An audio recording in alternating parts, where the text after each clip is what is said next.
Hello दोस्तों, welcome to my channel civil service mania. मैं Snigdha.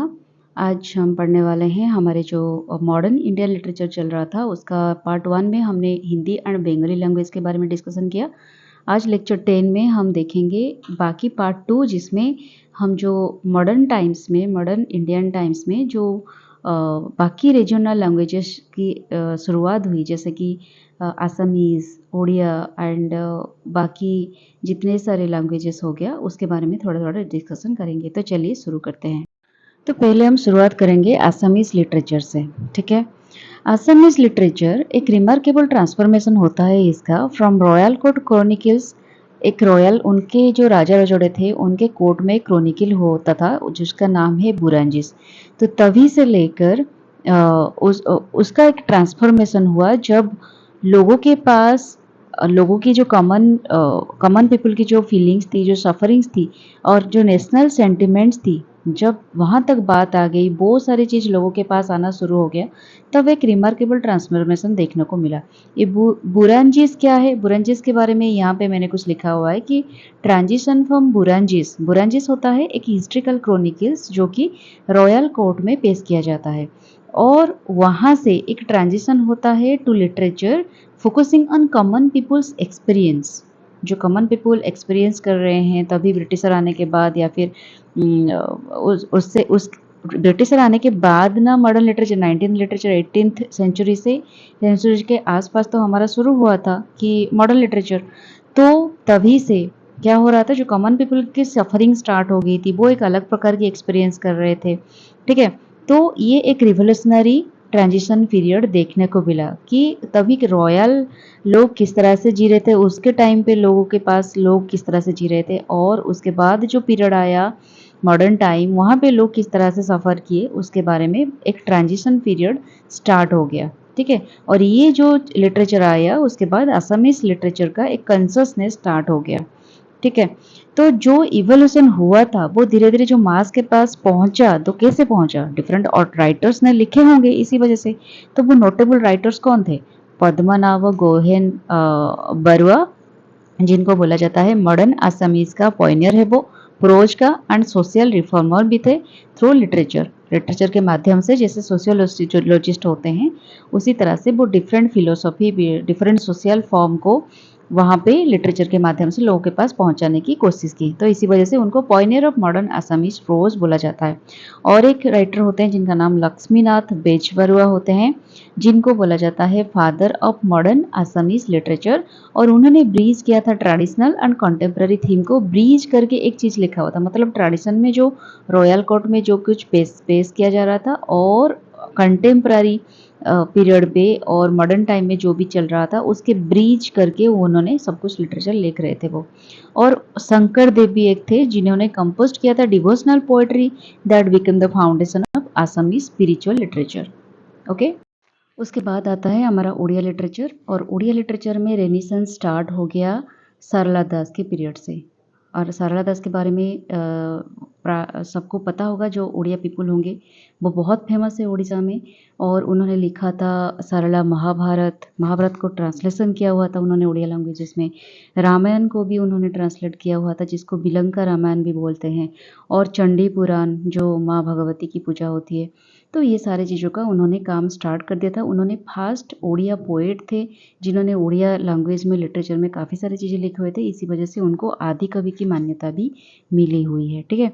Then medieval इरा में आ गए उपेंद्र भंज, जिन्होंने उड़िया पोएट्री को एनरिच करने के साथ साथ complex literary techniques and innovative styles को भी इंक्लूड किया। उसके बाद मॉडर्न रेनेसेंस स्टार्ट हो गया राधानाथ राय और फकीर मोहन सेनापति के इंट्रोडक्शन से, मतलब उनके आने से उन्होंने स्ट्रॉन्ग नेशनलिस्ट थीम्स को कंटेम्प्रेरी लिटरेचर में इंक्लूड किया धीरे धीरे। तो लोगों के मन में मतलब अपने देश के लिए जो नेशनलिज्म जगाने के लिए ये सारे पोएट ने बहुत सारे मेहनत की है। The modern resurgence of Odia literature was characterized by powerful blend of cultural pride and nationalist fervor। हर एक राइटर को आप अगर गौर से देखोगे तो ये जरूर पता चलेगा, हर एक राइटर कल्चरल प्राइड को एनी हाउ नेशनल फेवर के साथ मिलाकर लोगों के बीच नेशनलिज्म को जगाते हैं। अगर आप स्पिरिचुअल नहीं होंगे, कल्चरल नहीं होंगे, तो आप नेशनलिज्म को भी डेवलप नहीं कर पाओगे। तो ये दोनों साथ में चलते हैं। ऐसा नहीं नेशनलिज्म एक अलग चलता है और कल्चर अलग चलता है, स्पिरिचुअलिज्म अलग चलता है। हर एक कंट्री का, हर एक रीजन का कल्चरल सिग्निफिकेंस उस पर स्पिरिचुअलिटी के साथ जुड़ा होता है और इसी वजह से नेशनलिज्म की फीलिंग्स भी तभी से जागृत होता है। ठीक है, तो with writers using their craft to awaken social political consciousness among readers. ठीक है, नेक्स्ट हम देखेंगे गुजराती लिटरेचर, जिसमें भक्ति मोमेंट एंड मॉडर्न क्लासिक ये दोनों को मिलाकर गुजराती लिटरेचर स्टार्ट हो गया। तो डिवोशनल फाउंडेशन दिए कौन कौन ने? विथ नरसिंह मेहता, जिन्होंने leading the way by composing beautiful devotional songs dedicated to lord Krishna. ठीक है, और his works became the spiritual backbone of Gujarati literary tradition. मैं जब आप बोल रही थी ना, स्पिरिचुअलिज्म हमेशा साथ में चलता है विथ कल्चर, विथ नेशनलिज्म। ठीक है, नेशनल फीलिंग्स को आप कभी मतलब ये सारी चीज़ें ना आपस में जुड़े हुए हैं। आप ये नहीं बोल सकते जो नेशनलिस्ट है वो स्पिरिचुअल नहीं है, वो कल्चरली भी स्ट्रांग नहीं है, ऐसा आप नहीं बोल सकते। फिर मॉडर्न लिटरेरी जायंट्स कौन कौन थे गुजराती लिटरेचर में? वो थे गोवर्धन राम, जिन्होंने क्रिएट किया था क्लासिकल नोवेल सरस्वती चंद्र, और ये सरस्वती चंद्र के टॉपिक के ऊपर एक टीवी सीरियल भी बना हुआ है, आप लोग देख सकते हैं, बहुत फेमस था वो सीरियल। ये मास्टरपीस दे डिफाइंड मॉडर्न गुजराती फिक्शन। ठीक है, फिर डॉक्टर के.एम. मुंशी, जिन्होंने ऑथर किया था Prithvi Vallabh and numerous other works that shaped contemporary Gujarati literature. Okay, उसके बाद आते हैं राजस्थानी एंड सिंधी लिटरेचर। राजस्थानी और सिंधी ये दोनों बॉर्डर में होते हैं, इसी वजह से बॉर्डर का इन्फ्लुएंस भी थोड़ा बहुत रहा उसमें। इसका राजस्थानी लिटरेचर का 2 मेन फॉर्म्स था फिक्शन राइटिंग के लिए, वो था दिंगल एंड पिंगल। ठीक है, और उसका जो मोस्ट सेलिब्रेटेड वर्क है जिसका नाम है धोला मारू, ये एक टाइमलेस लव स्टोरी है that captures the essence of Rajasthani culture. Mirabai भी जो राजस्थानी एक है, जिन्होंने कंपोज किया था devotional poetry in Braj Bhasha में, creating works that transcend regional boundaries and touched hearts across India. Okay, then आते हैं सिंधी लिटरेचर। सिंधी पे इन्फ्लुएंस आया बॉर्डर स्टेट जो कि राजस्थान है एंड गुजरात में, तो इसी वजह से इसमें थोड़ा सूफीजिम भी इसमें काफ़ी इन्फ्लुएंस डाला। इस्लामिक सेटलर्स भी काफ़ी मतलब जो इस्लाम कम्युनिटी से होते हैं, इस्लाम रिलीजन, वो भी थोड़ा बहुत इसके ऊपर इम्पैक्ट डाले, जिसके वजह से नोटेबल राइटर्स उनमें जो सिंधी लिटरेचर में हुए थे, जिनका नाम था दीवान कोरामल एंड मिर्जा कलीस बेग। उन्होंने कैप्चर किया था multi cultural essence of Sindhi society. Sindhi society की कल्चर क्या है, उसमें क्या क्या एसेंस है, क्या चीज़ें उसमें कल्चर ट्रेडिशन सब कुछ उन्होंने मेंशन किया हुआ है। नेक्स्ट आता है हमारा कश्मीर लिटरेचर, और ये भी एक ancient wisdom and cultural synthesis का एक बहुत बड़ी अच्छी खासी लिटरेचर है। Kashmir literature draws from an incredibly rich history. Kashmir का जब अभी का तो कश्मीर का हालत इतना ठीक नहीं है, लेकिन पहले से शुरुआत से कश्मीर एक रिच हिस्ट्री बिलोंग करता था, फीचरिंग एंशियंट मास्टरपीस लाइक कलहंस, राजतरंगिनीज रिटिन इन संस्कृत। वो संस्कृत भाषा बहुत डेवलप किया और बहुत हद तक वहाँ पे कश्मीरी और उसका इन्फ्लुएंस बहुत ज़्यादा था एक वक्त तक। लेकिन धीरे धीरे जब ब्रिटिशर आ गए और उसके बाद इस्लामिक कम्युनिटी का मतलब पार्टीशन के बाद थोड़ा बहुत अलग सिचुएशन बन गया, लेकिन उससे पहले कश्मीर का हिस्ट्री और उसकी ट्रेडिशंस और उसकी कल्चर लिटरेचर सब बहुत रिच थे। The tradition evolve through Persian Hindi influences भी उसमें पड़ा, creating a unique literary landscape. पहले तो संस्कृत बहुत डेवलप था वहाँ पे, और धीरे धीरे जब आगे इन्वाजन हो गया उसके बाद पर्सियन आ गए उनके लिटरेचर, फिर हिंदी जो डेवलप हुआ हिंदी के लिटरेचर, सब मिलके एक यूनिक लिटरेरी लैंडस्केप बन गए वहाँ पे।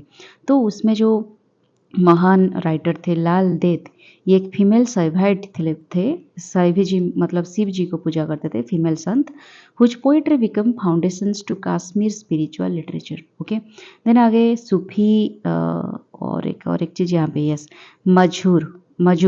मजूर एक थे जो contemporary writer bridging classical and modern Kashmir expression. उसके बाद सूफी गुलाम मोहम्मद, ये भी एक थे, brought Kashmir Islamic mystical traditions into Kashmir literary expression. उन्होंने इस्लामिक मिस्टिकल ट्रेडिशंस को कश्मीर में इंट्रोड्यूस किया।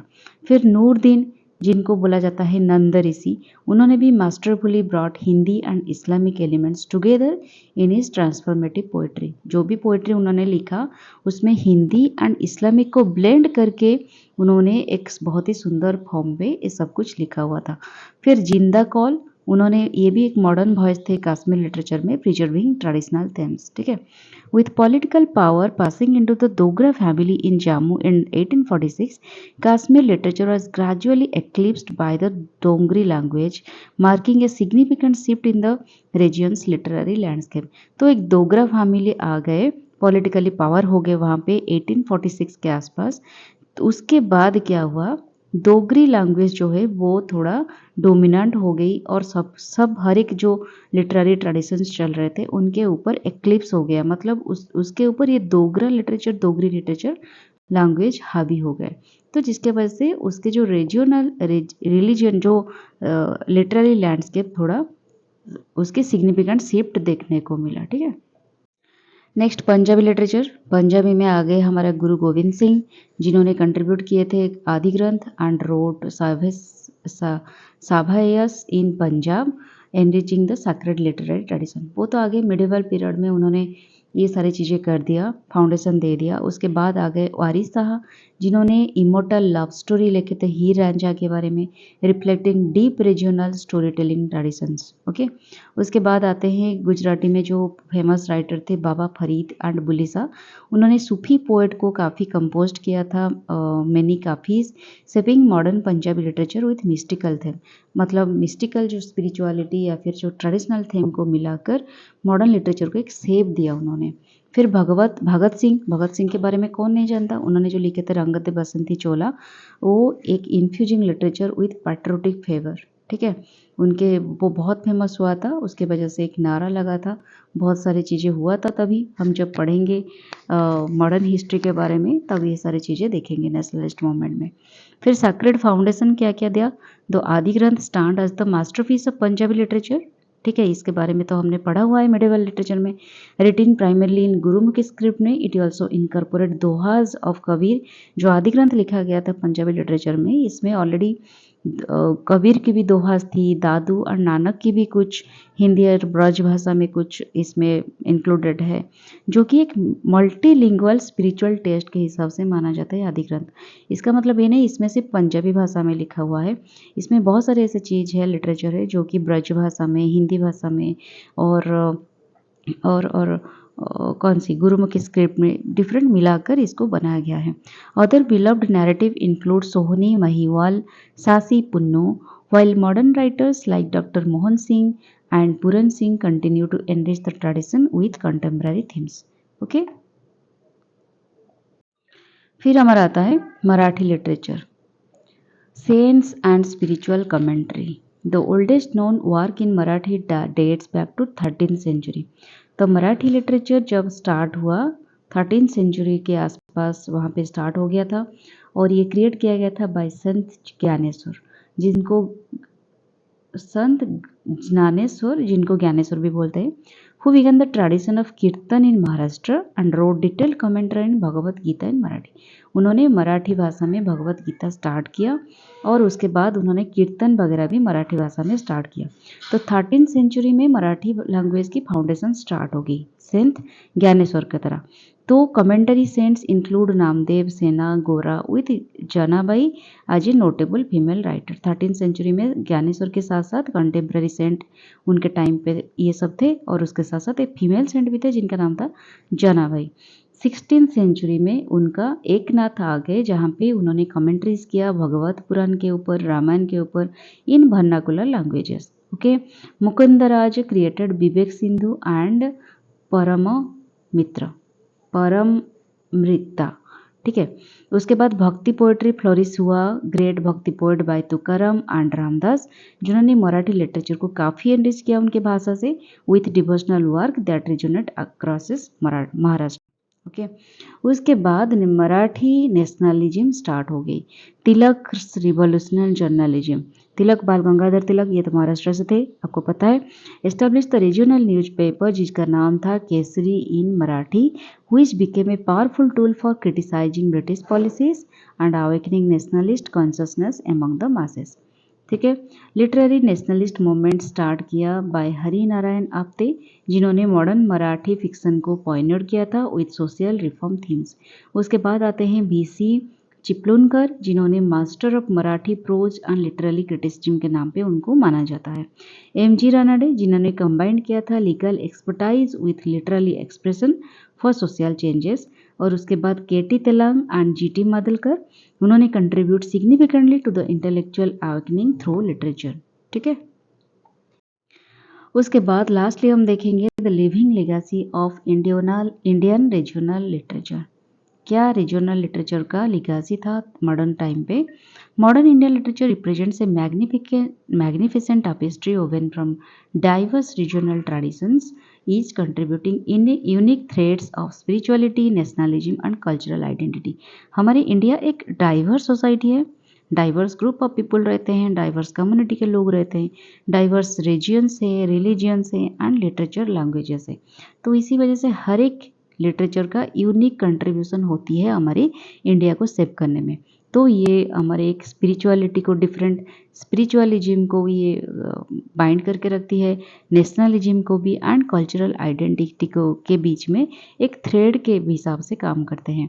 From the devotional poetry of Assamese and Gujarat traditions to the revolutional journalism of Maharashtra writers, these literary movements shape not just regional consciousness but the broader Indian identity। ठीक है। सबका contribution रहा है हमारे India को, इंडिया की जो कॉन्शसनेस को, इंडिया की जो नेशनलिज्म थीम को मेंटेन रखने में हर एक रीजन का लैंग्वेजेस लिटरेचर हम कंट्रीब्यूट कर रहा है इंडिया पे। ठीक है। स्पिरिचुअल फाउंडेशन क्रिएट होता है हमारा भक्ति मूवमेंट में and devotional literature across regions. फिर होता है cultural synthesis by blending various linguistic and cultural influences. Nationalist awakening होता है by literature as a tool for political consciousness and freedom struggle. Social reform होता है जो कि फोकस करता है common people struggles and social transformation.